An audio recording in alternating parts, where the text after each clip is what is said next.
kehidupan ini.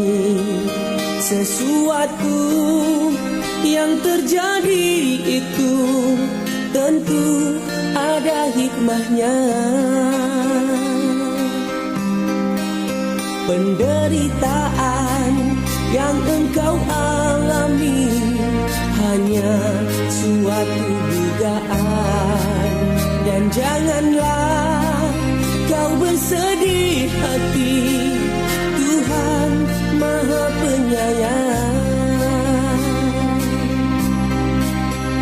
Hatiku memahami derita yang kau rasakan.